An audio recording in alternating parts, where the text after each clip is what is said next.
Your Highness, Secretary General, Your Majesties, Your Royal Highnesses, Presidents, Prime Ministers, Ministers, ladies and gentlemen, I would like to extend my heartfelt gratitude to His Highness Sheikh Mohammed bin Zayed Al Nahyan for his warm invitation to speak to you at the opening of COP28. 8 years ago, I was most touched to be asked to speak at the opening of COP21 in Paris, which of course culminated in the Paris Agreement, a landmark moment of hope and optimism when nations put differences to one side for the common good.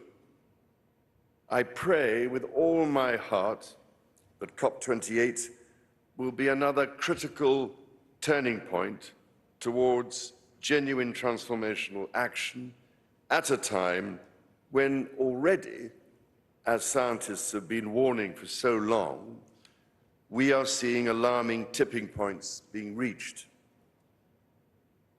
I've spent a large proportion of my life trying to warn of the existential threats facing us over global warming, over climate change and biodiversity loss.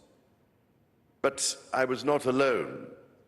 For instance, Sheikh Mohammed's dear father, Sheikh Zayed, was advocating for clean energy at a time even before the United Arab Emirates as such came into being. All these decades later, and despite all the attention, there is 30% more carbon dioxide in the atmosphere now than there was back then, and almost 40% more methane. Some important progress has been made, but it worries me greatly that we remain so dreadfully far off track, as the Global Stocktake report demonstrates so graphically. The dangers are no longer distant risks. I have seen across the Commonwealth and beyond countless communities which are unable to withstand repeated shocks, whose lives and livelihoods are laid waste by climate change. Surely, real action is required to stem the growing toll of its most vulnerable victims. Repeated cyclones batter vulnerable island nations like Vanuatu and Dominica. India, Bangladesh, and Pakistan have been experiencing unprecedented floods, and East Africa is suffering a decades-long drought. This past summer, in common with Spain, Greece, the United States, and many other countries, Canada experienced its most severe wildfire season on record, with 18.5 million hectares of land burned, causing terrible loss of life and property, and of course, releasing enormous amounts of greenhouse gases that contribute to dangerous feedback loops to which climate scientists have been alerting us for decades. As I've tried to say on many occasions, unless we rapidly repair and restore nature's unique economy based on harmony and balance, which is our ultimate sustainer, our own economy and survivability will be imperiled. Records are now being broken so often that we are perhaps becoming immune to what they are really telling us. When we see the news that this last Northern Hemisphere summer, for instance, was the warmest global average temperature on record, we need to pause to process what this actually means.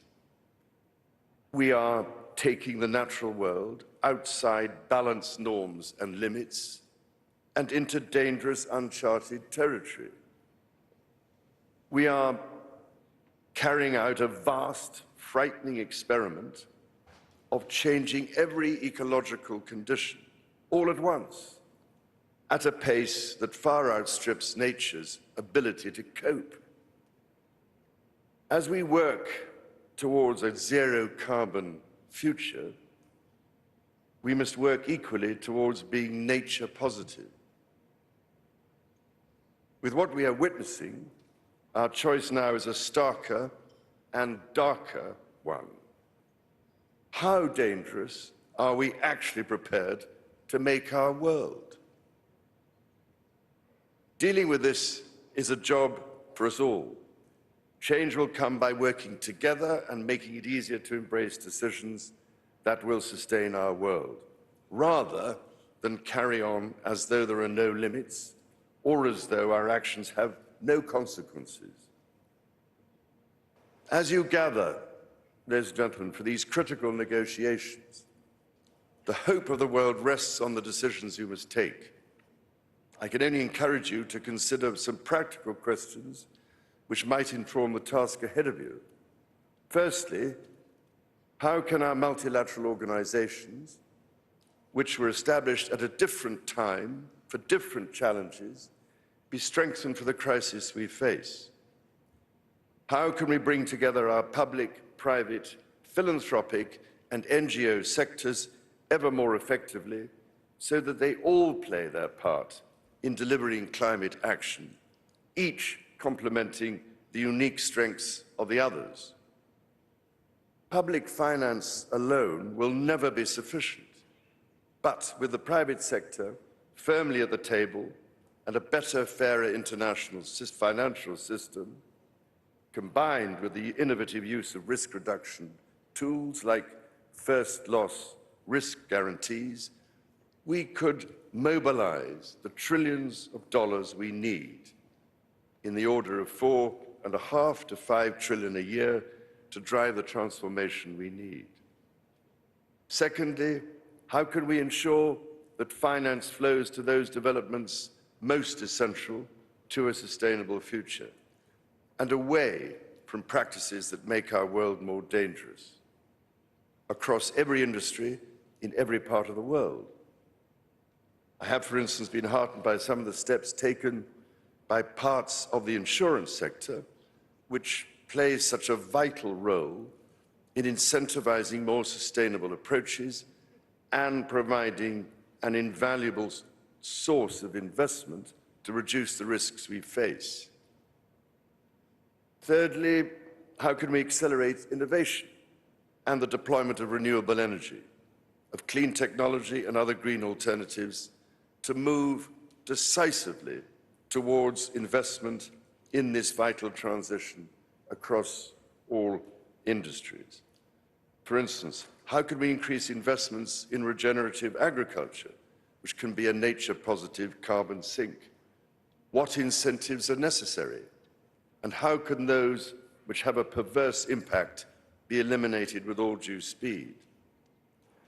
Fourthly, how can we bring together different solutions and initiatives to ensure coherent, long-term approaches across sectors, countries, and industries? For virtually every artificial source of greenhouse gas emissions, there are alternatives or mitigations which can be put in place. That is why it is encouraging to see industry transition plans being developed both nationally and globally, which will help each sector of our global economy onto practical pathways to a zero-carbon, nature-positive future. And, ladies and gentlemen, fifthly, how can we forge an ambitious new vision for the next 100 years?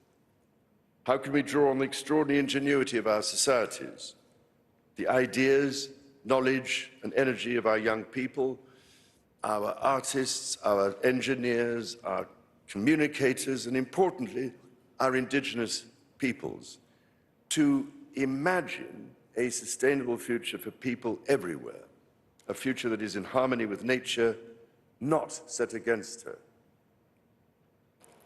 Ladies and gentlemen, in your hands is an unmissable opportunity to keep our common hope alive. I can only urge you to meet it with ambition, imagination, and a true sense of the emergency we face, and together with a commitment to the practical action upon which our shared future depends. After all, ladies and gentlemen, in 2050, our grandchildren won't be asking what we said, they will be living with the consequences of what we did or didn't do. So if we act together to safeguard our precious planet, the welfare of all our people will surely follow. And we need to remember, too, that the indigenous worldview teaches us that we are all connected, not only as human beings, but with all living things and all that sustains life. As part of this grand and sacred system, harmony with nature must be maintained. The earth does not belong to us. We belong to the earth.